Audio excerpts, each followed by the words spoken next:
अवधूत चिंतन श्री गुरुदेव दत्त स्वामी समर्थ महाराज की जय। श्री स्वामी समर्थ सर्वावर स्वामी कृपा कायम असावी हीच स्वामी प्रार्थना लक्षात ठेवा। स्वामी संदेश सांगण्याचा उद्देश फक्त तुमच्या हरवलेल्या मनाला परत एकदा उभारी करणे इतकाच असतो। व्हिडिओ आवडला तर लाईक, शेअर आणि सबस्क्राईब करायला विसरू नका। बरेच भक्त स्वामी भक्ती कशी करावी हा प्रश्न करतात, तर स्वामी म्हणतात स्वतःच्या बुद्धीला विचारा, त्यामुळे ईश्वराला आधी ओळखायची गरज आहे। एक बोध सांगायचं आहे। भोळ्या भावड्या लोकांना फसवून अध्यात्माचा भूतान मांडून ठेवला आहे। स्वामी भक्तांना देखील तेवढे सक्षम व्हावे लागेल। दिसेल त्याच्या आहारी जाऊ नका। स्वामी कधीच हजारो लाखो रुपये खर्च करून भक्ती करायला लावत नाही। अन्नदान, ज्ञानदान, पडलेल्या मदत अशा प्रकारची सेवा सांगतात, त्यामुळे सावधान व्हा स्वामी भक्तांनो। श्री स्वामी समर्थ। चला तर मग बघूया आजचे स्वामी संदेश। पहिला संदेश, माणूस कितीही आपल्या बुद्धीनुसार, शक्तीनुसार जीवन जगत असला तरी कर्माच्या सिद्धांतानुसार नीतीने ठरवलेला शेवट आणि नीतीने मांडलेला डाव हा स्वीकारावा लागेल। स्वामी म्हणतात तू उपास कर किंवा नको करू, तुझी मर्जी। जिभेवर ताबा नाही जमला तरी चालेल, पण तुझ्या मोहावर मात्र विजय मिळव। तू मठात जा किंवा नको जाऊ, तुझी इच्छा। रोज नमस्कार केला नाही तरी चालेल, पण अहंकारावर मात्र नक्की विजय मिळव। तू सोळका मान किंवा नको मानू, हक्क तुझा, ते सर्व मानला नाही तरी चालेल, पण तुझे विचार मात्र पवित्र असावे। तू 11 माळी जप कर किंवा स्वामी चरित्र वाच किंवा नको वाचू, निवड तुझी। वेळ नसेल तरी चालेल, पण आपल्या माणसाची मन नक्की वाच। बघ ते जमते का बाळा, परिस्थिती कशी का असेल, तू निराश होऊ नकोस। फक्त विश्वास ठेव, सगळं काही ठीक होईल। लक्षात ठेव, जेव्हा स्वामी सांभाळून घेतात ना, तेव्हा सर्वजण मिळून सुद्धा तुला हरवू शकत नाही। आपण ज्याची इच्छा करतो प्रत्येक वेळी तेच आपल्याला मिळेल असं नाही, परंतु नकळत त्याच वेळी आपल्याला असं काहीतरी मिळते ज्याची कधीच अपेक्षा केलेली नसते।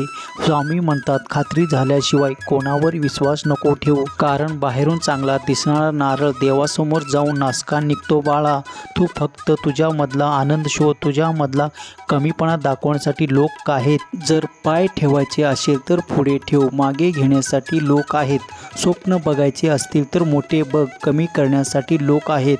प्रेम करायचे असेल तर स्वतःवर कर, तिरस्कार करण्यासाठी लोक आहेत। आता तू फक्त तुझा एक वेगळं अस्तित्व निर्माण कर, जळण्यासाठी लोक आहेत। लक्षात ठेव, जी व्यक्ती कायम दुःखाचे रडगाणे गात राहते त्याच्या दरबारात उभा असलेला सुख बाहेरूनच परत जातो, आणि जो व्यक्ती स्वामीवर श्रद्धा ठेवून स्वामीच्या इच्छित इच्छा मिळवून राहतो त्याला स्वामी कृपेने सुख प्राप्त होते। हा संपला की मोह संपतो, आणि मोह संपला की दुःख संपतो। माणसाची इच्छा पूर्ण होत नाही तेव्हा त्याचा क्रोध वाढतो, आणि इच्छा पूर्ण झाली की लोभ वाढतो। तुला उंच ओढायचे आहे, ही वेळ तुझ्या परीक्षेची आहे। आता तर सुरुवात झाली आहे, लगेच हारू नकोस। विश्वास ठेव त्या देवावर आणि स्वतःवर। नशिबापेक्षा जास्त विश्वास श्री स्वामी समर्थ या नावावर ठेवावा, कारण उद्या येणारी वेळ आपल्या नशिबामुळे नाही तर श्री स्वामी समर्थ या नावामुळे नक्कीच चांगलं येईल। स्वामी म्हणतात अरे बाळा, तुझ्या गोष्टीवर लक्ष केंद्रित करशील, ही गोष्ट तुझ्या आयुष्यात सक्रिय होईल। म्हणून आयुष्यात कधीही दुःख असेल तर तुझ्या मनात नेहमी सुखाचा विचार ठेव, मग तुझ्या आयुष्यातून सुखाला आकर्षित करशील आणि तुझ्या त्रासाला दोघाचा कायमस्वरूपी अंत होईल। तुझ्या रागीट आणि अहंकारी स्वभावामुळे तू तुझ्या पदरातला सुख गमावत आहे। समोरच्या अंधाराला कधीच घाबरू नका, नक्की त्याच्या पुढे उजेड असेल। श्री स्वामी समर्थ। तुमच्यावर स्वामी कृपा कायम असावी। दुसरा संदेश, एखाद्याला मदत कर्तव्य म्हणून करा, उपकार म्हणून नाही। श्रद्धा असावी पण अंधश्रद्धा नसावी। श्रद्धेमुळे मनाला शांती लाभते, तर अंधश्रद्धेमुळे मनस्ताप भोगावा लागतो। आपली इच्छा पूर्ण होणारच हा विश्वास ठेवा, आणि स्वामीवर निशंक सोपवा। कर्म करत राहा, फळ मिळणारच, नको सोसू आता दुःखाचे घाव। स्वामींनी जाणले अंतरीचे भाव, तू नक्कीच जिंकणार स्वामींचा डाव। स्वामी करतील आता या भव्य सागरातून नाव, जसा आंबट कैरीचे रूपांतर गोड आंब्यात होते, अगदी तसंच तुझी वेळ नक्की बदलेल। तुझी चांगली वेळ लवकरच येणार, तुझे सर्व स्वप्न आता पूर्ण होणार। स्वामी कृपा म्हणजे पैसा, गाडी, बंगला मिळणं म्हणजेच स्वामी कृपा नाही, तर ते नसतानाही आयुष्यात आलेले समाधान म्हणजे स्वामी कृपा। एकट्याने लढायची जिद्द ठेवा, कारण परिस्थिती वाईट आली की सगळ्यात पहिल्यांदा साथ सोडून जाणारे जवळचे असतात। स्वामींना माहीत आहे की तुम्ही कशासाठी किती वेळा वाट पाहत आहात, म्हणून काळजी करू नका. ते तुमच्या फायद्यासाठी सर्व काही त्याच्या परीने करत आहे.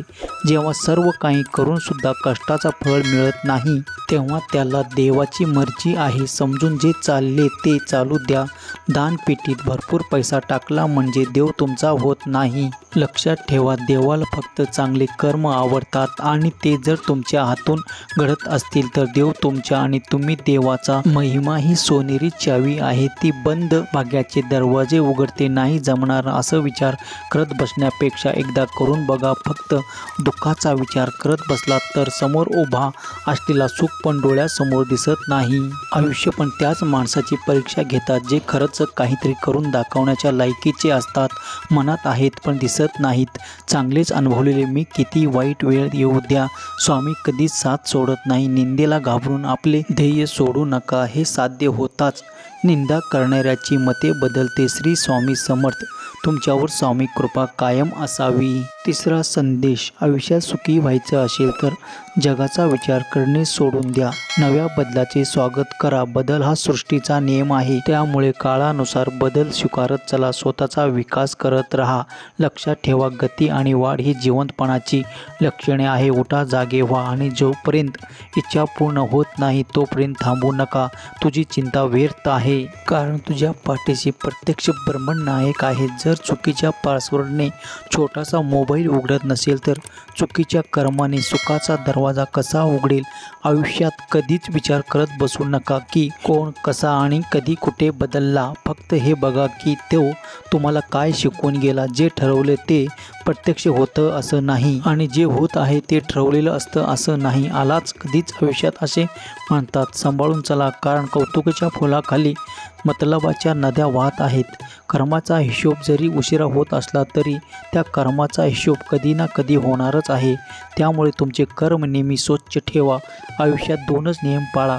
अपेक्षा कधीच हृदयात जाऊ देऊ नका आणि यशाचा अहंकार कधीच मेंदूजवळ जाऊ देऊ नका. माणूस जेवढा आजाराने थकत नाही त्यापेक्षा जास्त विचाराने थकतो. म्हणून हसत राहा आणि जरा विचार कमी करा, कारण तुम्ही आहात तर जीवन आहे. आणि ही संकल्पना मनी बाळगा. श्री स्वामी समर्थ. सर्वावर स्वामी कृपा कायम असावी. जिथे स्वामी पाय तिथे नेऊनी काय, स्वयंभक्त प्राबद्ध घडवी ही माय. हा संदेश शेवटपर्यंत पाहिल्याबद्दल धन्यवाद.